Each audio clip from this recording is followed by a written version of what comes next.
Bismillah wa bihamdih. Assalamualaikum warahmatullahi wabarakatuh. Alhamdulillahi rabbil alamin. Wa bihi nasta'inu ala umurid dunya waddin. Wassalatu wassalamu ala ashrafil anbiya'i wal mursalin, nabina wa rasulina wa maulana Muhammadin wa ala alihi wa ashabihil kirami ajmain. Qala Allahu ta'ala fi kitabihil karim, a'udzu billahi minasy syaithanir rajim.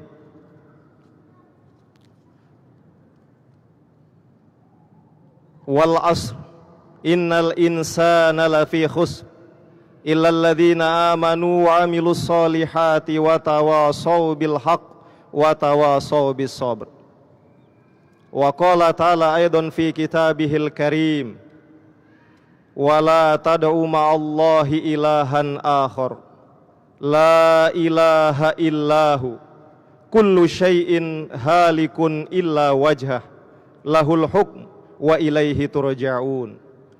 Wa qala alaihi salatu wassalam fi hadithi, ma min mauludin illa yuladu alal fitrah fabawahu yuhawidanihi au yunassiranihi au yumajjisanihi. Wa qala alaihi salatu wassalam aidan, khairukum man ta'allamal Qur'an wa 'allamah, amma ba'd. Ma'asyiral muslimin wal muslimat, hadirin hadirat jamaah salat maghrib rahimakumullah. Marilah tanpa putus-putusnya, tanpa jemu-jemunya, kami mengajak diri kami pribadi dan kita semua yang hadir di Masjid Raya Hubbul Waton Islamic Center Provinsi Nusa Tenggara Barat ini pada malam Ahad tanggal 23 Februari 2019 Miladiyah atau bertepatan dengan malam 19 Jumadil Akhir 1440 Hijriah. Marilah kita senantiasa meningkatkan tahmid dan tasyakur kita yang dilandasi iman dan takwa kepada Allah Subhanahu wa taala. Mudah-mudahan seluruh nikmat yang kita terima selama ini, termasuk pada malam ini, berupa nikmat kesehatan, nikmat kesempatan, termasuk kesempatan untuk melaksanakan kewajiban yang diwajibkan kepada kita pada maghrib ini, pada malam ini telah kita laksanakan dengan sempurna di masjid ini. Mudah-mudahan semua nikmat tersebut para hadirin akan senantiasa kita terima sepanjang hayat kita dan kita gunakan untuk sebesar-besarnya dakwah Islamiyah, untuk sebesar-besarnya syiar Islam, dan untuk mengajak kepada jalan kebenaran, yaitu jalan dinul Islam. Amin ya rabbal alamin. Selanjutnya para jamaah rahimakumullah, tidak lupa pula marilah kita senantiasa menghaturkan sholawat dan salam kepada junjungan alam Nabi besar Muhammad sallallahu alaihi wasallam. Allahumma salli ala sayyidina wa habibina wa syafi'ina wa dhuhrinal mustafa wa maulana Muhammad. Mudah-mudahan kita semua yang hadir di masjid ini, keluarga kita, jamaah kita, masyarakat kita, kaum muslimin muslimat, dicatat oleh Allah Subhanahu wa taala menjadi hamba Allah, menjadi pengikut umat Nabi Muhammad yang kelak di hari akhirat mendapatkan syafaat dari baginda Rasul Muhammad sallallahu alaihi wasallam dan masuk surga bersama beliau bighairi hisab. Amin ya rabbal alamin. Para hadirin hadirat jamaah salat maghrib rahimakumullah, pada malam ini izinkan kami melengkapi kajian, pembahasan ataupun kalau boleh kita sebut pengajian dari hampir 5 pertemuan sebelumnya terkait dengan persoalan ulama. Dan malam ini merupakan pamungkas atau puncak dari pembahasan terkait dengan hakikat ulama beserta tugas, fungsi, dan mengapa para ulama sering berbeda pendapat, mengapa para ulama sering istilahnya memiliki dalil, memiliki pendapat tentang sebuah persoalan yang berbeda satu sama lain. Sehingga dengan mengetahui itu semua selama ini, maka harapannya kita sebagai umat, sebagai makmum, tidak akan pernah membenturkan para ulama tersebut, apalagi sampai memfitnah mereka. Na'udzubillah, thumma na'udzubillah. Nah, pada malam ini kami akan menyampaikan materi seperti yang telah dijelaskan oleh moderator tadi, yakni terkait dengan fenomena krisis ulama. Fenomena krisis ulama dan ikhtiar untuk mengatasinya. Para jamaah rahimakumullah, persoalan ini sangat penting sehingga perlu kami sampaikan sebagai materi pamungkas dari pembahasan terkait dengan hakikat ulama beserta tugas pokok serta fungsinya. Kenapa? karena kita semakin sadar bahwa dunia ini tidak pernah diam. Salah satu filosof dari Yunani kuno yang bernama Heraklitus pernah mengungkapkan para jamaah dalam sebuah teorinya yang disebut dengan Pantarai Udan Menei. Si filosof Heraklitus ini yang lahir tahun 550 sebelum Masehi atau sebelum lahirnya Nabi Isa itu mengungkapkan teori tentang bahwa segala sesuatu itu tidak pernah diam. Jadi Pantarai Udan Menei, air yang ada di sungai yang ada pada saat ini, meskipun sungainya sama, kita celupkan tangan kita hari ini, malam ini, maka pasti air tersebut bukan air ini kalau kita celupkan sehari sebelumnya atau besok hari. Intinya bahwa alam ini tidak pernah diam, segala-galanya selalu berubah. Tidak ada yang tetap, tidak ada yang statis. Yang pasti adalah adanya perubahan. Pantarai Udan Menei kata teorinya itu. Dan ternyata para jamaah rahimakumullah, hal ini kalau kita saksikan dalam sejarah peradaban manusia, ternyata mendapatkan pembenarannya. Salah satu contoh, mungkin pelungguh sami panjenengan atau hadirin hadirat berkali-kali mengikuti kajian sejarah peradaban Islam atau sirah nabawiyah dan sebagainya pada malam-malam sebelumnya di majelis yang mulia ini. Nah, kaitannya ini kami ingin menggarisbawahi para jamaah. Ada salah seorang dari futurolog barat yang bernama Alvin Toffler, dan dia juga mengamati sejarah perkembangan manusia. Jadi pada zaman prasejarah, itu zaman manusia pertama berada pada namanya zaman prasejarah, di mana pada zaman prasejarah ini ya manusia sangat jauh berbeda dengan apa yang terjadi saat ini. Kita semua maklum dan mafhum para jamaah, di zaman prasejarah ini hampir-hampir manusia ini setengah hewan tampaknya. Pakaiannya pun ya ala kadarnya, melekat di badan. Kemudian juga caranya untuk mempertahankan hidup, dia berusaha menggunakan alat-alat sederhana seperti dari batu, kemudian kayu dan sebagainya. Itu zaman prasejarah. Tetapi manusia, kata Alvin Toffler, mulai memiliki sedikit peradaban kurang lebih 5.000 tahun yang lalu pada apa yang disebut dengan peradaban gelombang pertama, the first wave of civilization, yaitu pada masa agriculture, pada masa pertanian. Pada peradaban pertama manusia sekitar 5.000 tahun yang lalu, terutama yang berada di lembah Mesopotamia, yang berada di sungai Tigris dan Efrat, yang ada di Iran, Irak, di daerah Saudi Arabia sana, termasuk peradaban yang ada di Mesir kuno ya, yang di sekitar dari lembah atau sungai Nil, kemudian ke timur lagi ke peradaban Hindustan di India, termasuk kita di Indonesia. Pada 4.000, 3.000 kebelakangan ini peradaban manusia pada saat itu dominan dengan pada zaman atau masa agriculture atau pertanian. Manusia meninggalkan fase prasejarahnya menuju pada masa apa yang disebut dengan masa pertanian itu. Dia mulai menetap, mulai bercocok tanam, mulai menemukan alat tembaga ya untuk bagaimana mengairi sawah, mencangkul. Ya tentunya cangkulnya tidak lagi dengan batu, tidak lagi dengan kayu, akan tetapi kayu itu dijadikan pegangannya, ujungnya terbuat dari logam atau besi atau tembaga dan sejenisnya. Inilah ciri dari peradaban pertanian. Dan pada masa ini kondisi masyarakat para jamaah rahimakumullah ya tentu berada pada masa yang sangat sederhana. Pola pikir masyarakat masih sederhana. Dan kalau boleh kami menggunakan teori ini, sesungguhnya masa Rasulullah Muhammad SAW bersama para sahabat, Khulafaur Rasyidun, kemudian fase Bani Umayyah awal dan sebagainya, itu bisa termasuk kategori zaman pertanian ini.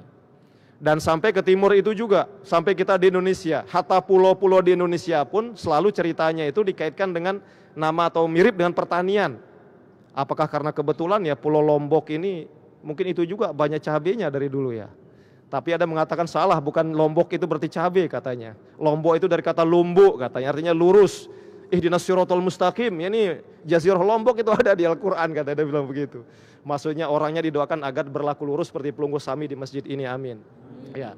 Tapi misalnya Pulau Sumatera katanya, Pulau Jawa, itu artinya pulau padi ya. Jadi Jawa Dwipa, ya pulau padi, karena di Jawa tanahnya subur ya, termasuk Lombok juga sebetulnya kan seperti itu.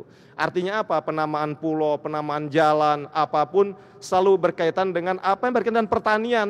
ya sungainya, ya alatnya, kemudian juga tanamannya dan seterusnya seperti itu. Nah, ini sebagai pengantar kami sampaikan terkait dengan masalah ulama. Kemudian yang kedua, para jamaah zaman kedua atau gelombang peradaban kedua yang disebut dengan the second wave, ya, yaitu era industri, ya, industri era, pada zaman industri, era industri. Di mana pada era industri ini sudah mulai ditemukan ya peralatan seperti yang mulai canggih seperti mesin uap oleh James Watt, kemudian bola lampu listrik ini oleh Thomas Alva Edison dan sebagainya, banyak sekali ya. Kemudian telepon oleh Alexander Graham Bell namanya dan sebagainya. Pada masa ini para jamaah, pola kehidupan masyarakat sudah mulai berubah total, berubah cepat. Kalau pada masa era pertanian itu, perubahan manusia hitungannya ratusan tahun, bahkan ribuan tahun. Jadi kalau kita lihat sebuah negara ini berubah, bukan hitungannya 10 tahun atau 50 tahun, tetapi abad pertama, abad kedua, saking lambannya perubahan manusia, saking lambannya. Nah, kemudian yang kedua tadi, era industri sudah mulai cepat, apalagi orang udah mulai nelpon, ya, kemudian listrik, orang udah mulai belajar. Nah, yang lebih hebat ini para jamaah rahimakumullah, yaitu pada gelombang ketiga ini, the third wave, yaitu gelombang teknologi informasi, di mana kita hari ini berada di dalamnya. Kata kuncinya di era informasi teknologi ini selalu di sana ada terkait dengan satelit, terkait dengan microchip komputer, terkait dengan kabel dan sebagainya. Ya, termasuk sampai ditemukannya HP yang pernah kami sampaikan berjorak berapa pertemuan sebelumnya. HP ini telah meruntuhkan teman-teman hebat sebelumnya. Harta perpustakaan pun ada di HP. Manusia pun satu negara ada di HP. Foto presiden ada di HP Anda. Ya, kemudian rekaman terjadi hampir mengalahkan Munkar dan Nakir. Perbuatan baik yang telah direkam ada di HP kalau dikirim oleh teman, kan begitu. Ini membuat apa? Ternyata tantangan-tantangan yang terjadi pun berbeda. Nah, kembali kepada ulama para jamaah rahimakumullah. Ternyata ulama yang hidup di era pertanian tentu memiliki tantangan yang berbeda di era industri. Begitu juga yang terjadi di era atau abad informasi dan teknologi ini. Padahal di satu sisi, ya, hal ini boleh jadi membenarkan. Pernah kalau kami tidak khilaf, baginda Rasul Muhammad SAW mengungkap dalam sebuah hadis beliau, ya, inna khairul quruni qarni, tsummal ladzina yalunahum, tsummal ladzina yalunahum. Sesungguhnya, ya, abad atau waktu yang paling baik kata Rasul adalah abad di mana saya hidup. Kemudian diikuti oleh generasi berikutnya, Apa maknanya lebih luas para jamaah? Praktek Islam, praktek ajaran normatif Islam yang ada di Quran hadis, itu yang paling genuine, yang paling asli, yang paling sempurna adalah ketika Rasul hidup. Sebab apapun yang terjadi selalu diawasi oleh Allah tentunya melalui Rasul. Dan Rasul mengingatkan para jamaah yang hadir. Dan Al-Quran dalam proses turun. Tetapi setelah Rasul wafat, diiringi oleh khalifah yang 4 itu, Abu Bakar, Umar, Utsman, Ali, dinasti Umayyah, dinasti Abbasiyah, sampai zaman kita sekarang, manusia di satu sisi ilmunya semakin tinggi, tapi dari aspek pengamalan ajaran Islam, aspek moralitas dan sebagainya, semakin mengalami hambatan, tantangan, dan bahkan semakin turun. Artinya ada yang terbalik di sana. Dari segi otak manusia semakin tinggi kecerdasannya, tapi dari segi aspek-aspek yang lain semakin menurun. Ini rupanya hukum alam dan Rasul sudah menyampaikan hal itu. Nah, terkait dengan ulama para jamaah rahimakumullah. Kalau kita mengambil pemakna lebih luas, berarti ulama yang hidup pada generasi-generasi awal tentu maknanya jauh lebih hebat dari ulama-ulama yang hidup pada generasi-generasi berikutnya. Ulama yang hidup di era pertanian tentu lebih mulia dan tanda kutip dengan ulama yang berada di era industri, lebih-lebih yang ada di era informasi dan teknologi ini. Karena kehidupan sebegitu kompleks, begitu kacaunya, sehingga di satu sisi boleh jadi ulama hari ini tidak berniat melakukan sesuatu yang boleh tidak benar, tetapi karena tuntutan dari zaman yang begitu kacau, akhirnya kadang-kadang mau tidak mau beliau harus seperti itu. Nah, sehingga sekarang pertanyaannya, dalam kondisi seperti ini banyak yang mengatakan telah terjadi krisis ulama. Di mana-mana terjadi krisis ulama. Kalau boleh kita tanya sekarang siapapun, kalau kita polling para jamaah dari ujung barat manusia muslim yang hidup di Amerika paling barat sana sampai ke paling timur misalkan, Adakah ulama hari ini yang memiliki reputasi sehebat Imam Syafi'i misalkan dalam bidang fikih? Kalau ada, silakan tunjuk siapa. Sepakat nggak umat Islam saat ini? Boleh jadi tidak sepakat. Atau tidak usah jauh-jauh kita di Indonesia. Siapa ulama yang sekelas? Ya maaf, kalau boleh kita sebut 3 pendekar ya, alumni dari Madrasah Sholatiyah, yang pendiri ormas Islam yang hebat di Indonesia. Misalnya kalau kita lihat dari urutan lahirnya para jamaah, yaitu Muhammadiyah. Ulama pendiri Muhammadiyah itu Kiai Haji Ahmad Dahlan, Syekh Kiai Haji Ahmad Dahlan. Beliau pernah juga belajar di dalam riwayat kami baca di Madrasah Sholatiyah. Beliau adalah ulama hebat, mendirikan Muhammadiyah 1912. Kemudian yang kedua, Nahdlatul Ulama tahun 1926, 14 tahun berikutnya. Siapa pendirinya? Hadratus Syekh Kiai Haji Hashim Asy'ari. Beliau berguru juga di Madrasah Sholatiyah. Nah 1937 kita di NTB ini, kemudian menyebar juga di pelosok Nusantara sampai dunia, yaitu Nahdlatul Wathon didirikan oleh Tuan Guru Kiai Haji Muhammad Zainuddin Abdul Majid tahun 1937. Artinya mereka ini adalah orang-orang hebat yang dimiliki oleh bangsa Indonesia. Dan kebetulan mereka semua adalah pahlawan nasional kalau yang tidak khilaf. Sekarang pertanyaannya hari ini, di generasi Muhammadiyah sendiri, ada nggak yang sama kehebatannya dengan Kiai Haji Ahmad Dahlan? Padahal perguruan tinggi Muhammadiyah udah di mana-mana sampai ke NTT sana, banyak. Di daerah yang sedikit muslimnya banyak perguruan tinggi Muhammadiyah di sana. Kita di sini kan ada juga di Jalan Jempong ini kan, perguruan tinggi Muhammadiyah. Tapi kalau boleh kita tanya, ada nggak setara hebatnya dengan Kiai Haji Ahmad Dahlan hari ini di Muhammadiyah sendiri? Boleh jadi tidak ada yang sepakat, ada yang setara. Boleh jadi mengatakan tidak ada ya. Begitu juga di Nahdlatul Ulama misalnya. Ada nggak sehebat dengan Kiai Haji Hadratus Syekh Hashim Asy'ari? Termasuk di Nahdlatul Wathon misalnya. Ada nggak yang sama hebatnya dengan Tuan Guru Kiai Haji Muhammad Zainuddin Abdul Majid? Artinya akan katakan para jamaah rahimakumullah bahwa menjadi benar kata baginda Rasul bahwa semakin zaman ini belakang, kualitas zaman ini, kualitas ulama pun semakin menurun. Nah karena itu para jamaah rahimakumullah, dalam kesempatan ini tentu kita tidak boleh kita harus optimis dan tidak boleh berpesimis ria. Wah kalau gitu enggak usah dah kita berlomba-lomba menjadi ulama atau menciptakan ulama. Asumsi yang hendak garis bawahi para jamaah rahimakumullah, bagi tiang ya mungkin nanti kita boleh diskusikan, saling tanya jawab. Ulama ini mereka adalah pewaris Nabi dan sudah kita jelaskan. Dan di Fatir ya surah ke-35 28 ditegaskan ulama ini mereka adalah kelompok yang paling takut kepada Allah dari sekian hamba Allah. Karena itu bagi tiang, ulama ini tingkatannya lebih tinggi dari dai atau ustadz. Seorang ulama otomatis dia dai dan ustadz. Tetapi belum tentu ustadz dan dai itu ulama. Tolong maaf saling kita camkan. Banyak ulama, banyak dai dan banyak ustadz di Indonesia. Mungkin ribuan jumlahnya atau jutaan. Tetapi bagi tiang, mohon maaf ampurayang, mungkin kita diskusikan. Seorang ulama insya Allah otomatis dia dai, dia ustadz. Tetapi belum tentu seorang dai, seorang ustadz dia menjadi ulama. Orang-orang yang maaf ceramah di TV, ceramah di Jakarta, di kota-kota besar selama ini, kalau boleh kita tanya, kalau kemarin kan ulama kan dia punya karya idealnya, dia punya karya yang bermanfaat buat umat Islam, bahkan buat manusia secara umum. Apakah mereka punya karya? Apakah ilmu agamanya mendalam? Jangan-jangan maaf dia menyampaikan itu sebatas ngambil buku terjemahan, kasih buku asli bahasa Arabnya, karena itulah sumber Islam ini dari bahasa Arab. Mungkin tidak bisa. Karena itu sekali lagi dia kategorinya adalah dai atau ustadz, tapi belum tentu dia ulama. Karena itu para jamaah rahimakumullah, ulama ini kita harus akui sedang krisis kita, termasuk di Indonesia. Adakah ulama juga termasuk sekaliber Profesor Hamka yang rajin nulis misalnya dalam bidang tasawuf, filsafat, pendidikan agama, termasuk dalam penulisan sastra? Mungkin tidak akan kita temui, termasuk dari putra beliau sendiri misalkan. Tapi inilah, kita tidak boleh pesimis, kita harus optimis bahwa dalam Ar-Ra'd ayat 11 Allah tegaskan, Bismillahirrahmanirrahim, Innallaha la yughayyiru ma biqaumin hatta yughayyiru ma bi anfusihim.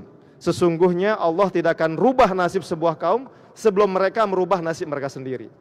Maknanya dalam konteks krisis ulama ini para jamaah, ya Allah tidak akan tambah ulama di Indonesia ini sebelum warga muslim Indonesia ini mereka berpikir keras bagaimana kiatnya mendesain, merencanakan, mendidik tokoh-tokoh yang akan menjadi ulama hebat. sekaliber ulama telah meninggalkan kita tersebut.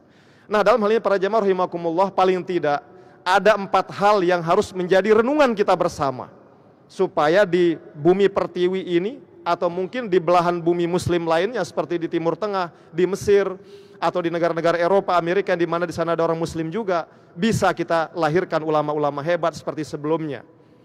Yang pertama, dari beberapa literatur yang tiang baca, tiang simpulkan, untuk melahirkan ulama hebat maka harus segera dia dididik oleh guru yang hebat. Ternyata para jamaah tadi sudah kami sampaikan, ulama-ulama hebat tadi, mereka guru-gurunya ternyata orang hebat.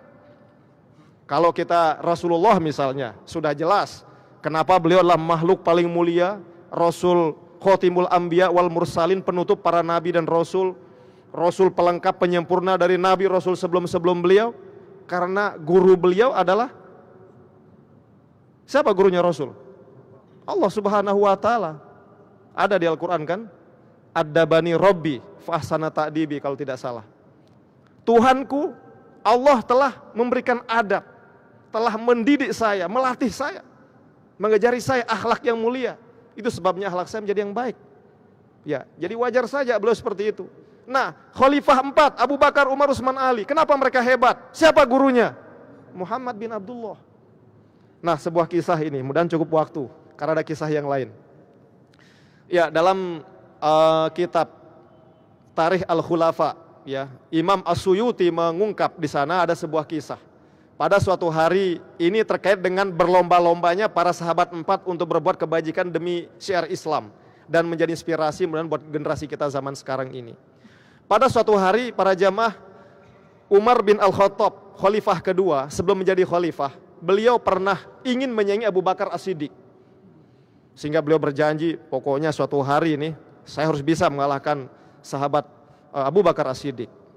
Nah, suatu hari Rasulullah SAW ya memanggil para jamaah. Kebetulan saat ini saat-saat ya mujahadah, saat perlu berjuang keras sehingga membutuhkan sumbangan dari para sahabat waktu itu.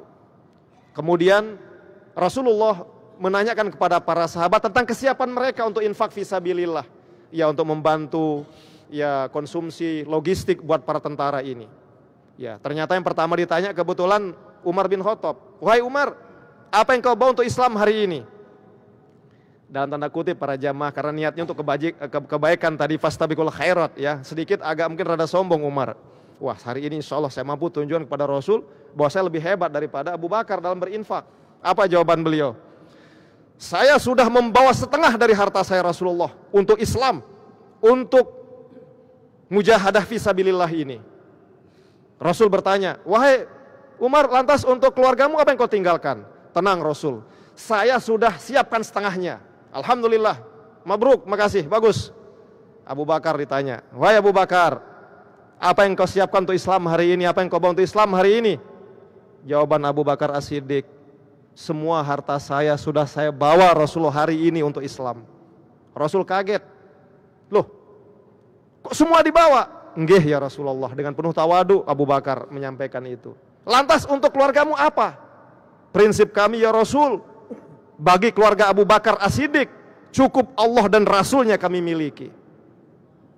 Cukup Allah dan Rasulnya kami miliki.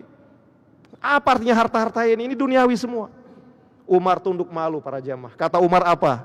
Subhanallah, memang saya tidak akan mampu mengalahkan Abu Bakar As-Siddiq dalam segala hal termasuk infak fisabilillah. Artinya kisah ini para jamaah kami tunjukkan kepada pelungguh sami, kepada kita semua, bahwa orang-orang hebat sehingga Islam cepat tersebar saat itu karena memiliki pribadi-pribadi hebat seperti Abu Bakar, Umar, Utsman, Ali seperti ini. Siapa gurunya? Muhammad bin Abdullah, yaitu Rasulullah Shallallahu Alaihi Wasallam. Nah, ini kisah itu terjadi. Jadi pentingnya guru. Karena itu kalau pelungguh punya anak, ingin pelungguh jadikan beliau anak ini, putra ini sebagai orang hebat, ulama hebat, maka carikan tuan guru ulama yang hebat juga. Maka insya Allah sedikit tidaknya mungkin sepertiga atau setengah dari ilmu beliau akan tertular ke anak kita.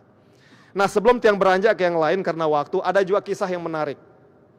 Kalau tadi ya para sahabat berguru kepada manusia, tetapi ada ulama-ulama hebat yang pintar juga mengambil ilmu ibroh tidak hanya dari manusia, tetapi dari hewan sekalipun. Pada suatu waktu ketika berada dalam naza atau sakratul maut, salah seorang sufi hebat, dan beliau juga termasuk tasawufnya aliran Ahlus Sunnah wal Jamaah, yaitu Syekh Hasan Al-Basri. Ketika beliau sakratul maut, ada murid beliau bertanya, "Ya Syekh, sebelum kau meninggalkan kami ingin tahu dulu. Kami kagum dengan Anda, kami kagum dengan kehebatan ilmu Anda. Bisakah pelungguh panjenengan ceritakan kepada kami, siapa sih guru yang paling berpengaruh pada panjenengan selama ini?" Beliau jawab, karena dikasih kesempatan oleh Allah sebelum meninggal itu jawab, "Guru saya banyak sekali. Tidak hanya puluhan, ratusan, bahkan ribuan. Kalau saya cerita tidak cukup sehari guru saya. Bisa seminggu, sebulan atau setahun, saking banyak guru saya," katanya. Ditanya lagi oleh muridnya, "Nah, di antaranya yang paling berkesan yang mana selama Anda hidup?"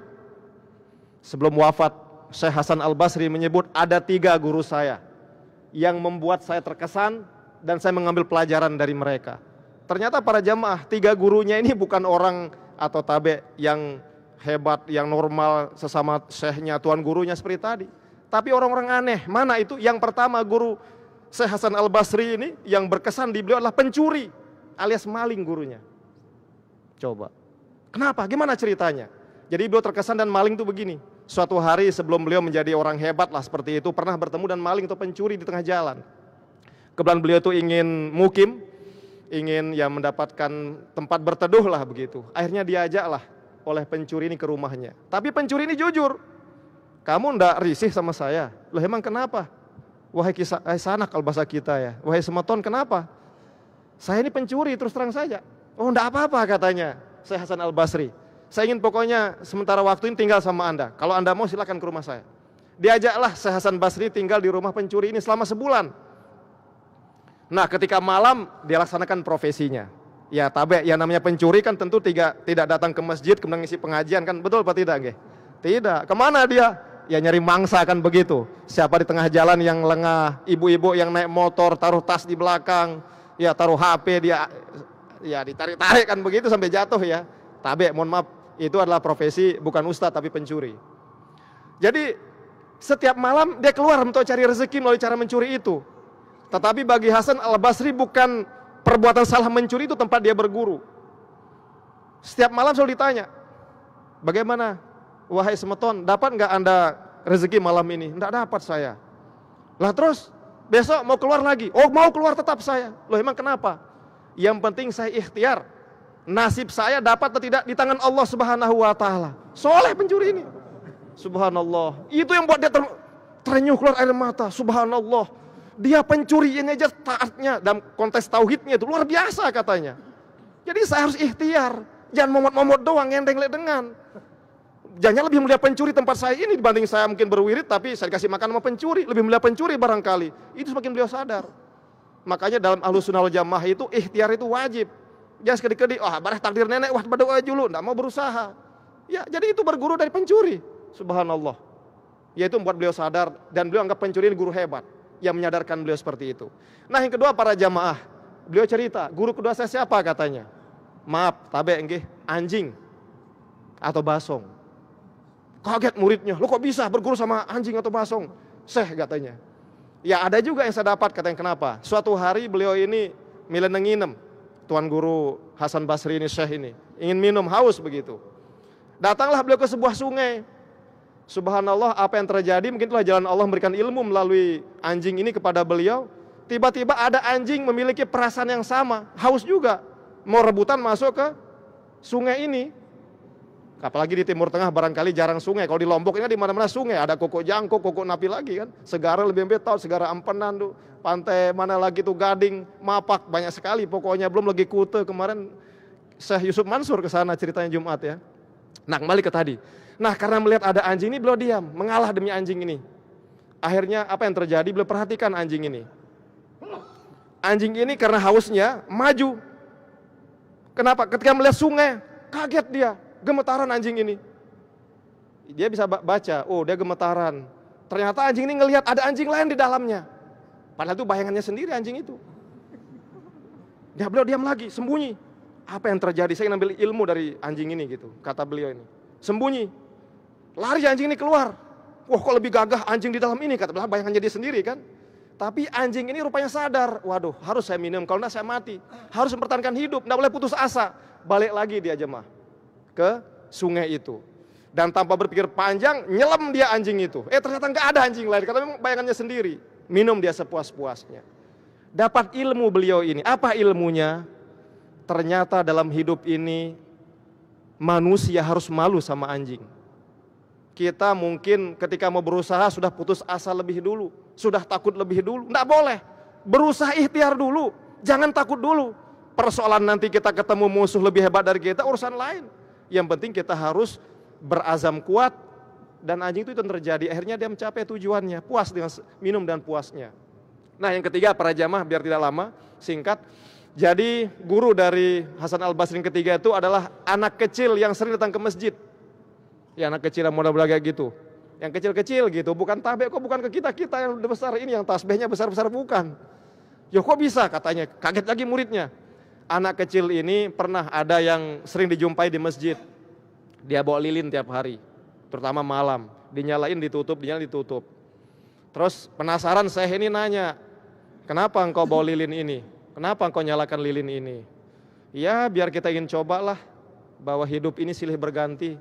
Ada saatnya panas, ada saatnya dingin. Ada saatnya terang, ada saatnya gelap.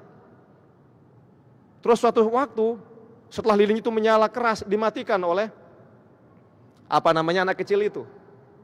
Si Syekh bertanya Hasan Basri, loh kenapa engkau matikan?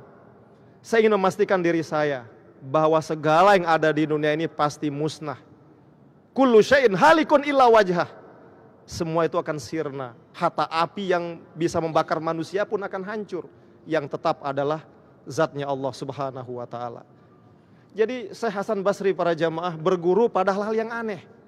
Intinya ternyata guru di kehidupan ini banyak. Ya bisa seperti tadi orang-orang hebat, atau bisa dari alam ini, bisa dari lingkungan sekitar kita ini. Tetapi intinya ingin garis bawahi untuk singkat sekali para jamaah rahimakumullah. Kalau kita ingin melakukan semacam pembinaan kepada generasi muda agar mereka kelak menjadi ulama-ulama hebat, maka mari kita pikirkan bersama para pemerintah ini, ya gabung antara ulama umarok sekarang berpikir 100 tahun ke depan siapa yang menjadi ulama di Indonesia. Sudah kita pikirkan belum? Kalau kita niatnya ingin ya membuat Islam ini tetap bersinar, berkibar, maka dari sekarang kita rancang. Orang-orang hebat ini kita kumpulkan untuk mendidik generasi muda kita. Sehingga besok mereka ini harapannya menjadi orang yang hebat juga. Yang kedua para jamaah rahimakumullah, tidak kalah penting, di samping kita mencarikan guru. Sudah mau habis waktu? Ya, tinggal sedikit. Yang kedua para jamaah rahimakumullah, ya agar didikan kita ini menjadi maksimal, maka yang tidak kalah penting adalah bahan bacaan. Sekali lagi bahan bacaan. Pernah kami sampaikan dalam mungkin 4 atau 5 pertemuan sebelumnya, bahwa ilmu yang berkembang di dunia ini kalau bisa kita kelompokkan menjadi 5 kelompok. Dan mestinya 5 kelompok ini pula yang dibaca, yang dipelajari oleh calon ulama ini. Kenapa? Karena ilmunya Allah sangat luas. Ilmunya Allah tidak hanya dalam kitab fikih. Ilmu Allah tidak hanya dalam kitab usul fiqh. Tapi ilmunya Allah ada dalam alam semesta ini. Dalam ilmu biologi, dalam ilmu fisika, ilmu sejarah, ilmu geologi, pertanahan, ilmu gempa, ilmu laut, ilmu pertambangan dan sebagainya. Semua itu ilmu Allah. Dan ulama yang hebat seperti zaman-zaman dahulu, mestinya mereka mempelajari itu secara lengkap. Supaya mereka tidak menjadi ulama yang berpikiran sempit. Nah, misalnya satu contoh para jamaah rahimakumullah. Salah satu ulama hebat yang mungkin perlu dibaca oleh kita. Dan itu yang terjadi zaman dulu. Misalnya Ibnu Haytham. Ibnu Haytham ini pernah menulis buku yang bernama Al-Manazir. Jadi dia di samping ahli fikih, dia juga ahli ilmu optik. Ilmu apa namanya ini? Ilmu mata. Yang menarik dan yang mencengangkan dunia barat oleh Ibnu Haytham ini, beliau menghancurkan teori barat tentang optik yang sebelumnya beranggapan apa? Sebelumnya menurut orang atau ilmuwan barat para jamaah, jadi ketika mata ini memandang sesuatu, sesungguhnya mata ini katanya mengirim cahaya ke benda itu atau ke objek yang dilihat. Sehingga objek itu kita lihat. Ternyata kata Ibnu Haytham tidak. Justru sebaliknya. Mata bisa memandang objek, mata misalnya bisa memandang ada orang sholat di depan itu, karena di sana ada cahaya dipantulkan oleh objek yang kita lihat, bukan mata. Karenanya mungkin satu contoh ya, supaya menjadi sederhana dan kita anggap benar pemikiran dari Ibnu Haisam ini, para jamaah, umpama sekarang ini, di depan kita ini lampu banyak. Kita ingin melihat ada orang entah sholat atau entah bertasbih, itu di tangga sana. Tapi kita matikan gelap lampu sana. Sedangkan di kita ini terang. Pertanyaannya adalah bisa nggak kita lihat orang di sana? Bisa enggak? Kenapa tidak bisa? Karena di sana tidak memunculkan cahaya. Padahal di sini kita cahayanya udah luar biasa ini. Ya, itu satu contoh. Sebaliknya sekarang, di sana terang benderang. Ini kita gelapin ini, matikan semua. Bisa kita lihat? Bisa. Itulah kebenaran teori itu. Artinya, untuk melahirkan ulama yang berpikiran terbuka, inklusif, hebat, mendunia, maka bahan bacanya juga harus seperti itu, harus lengkap.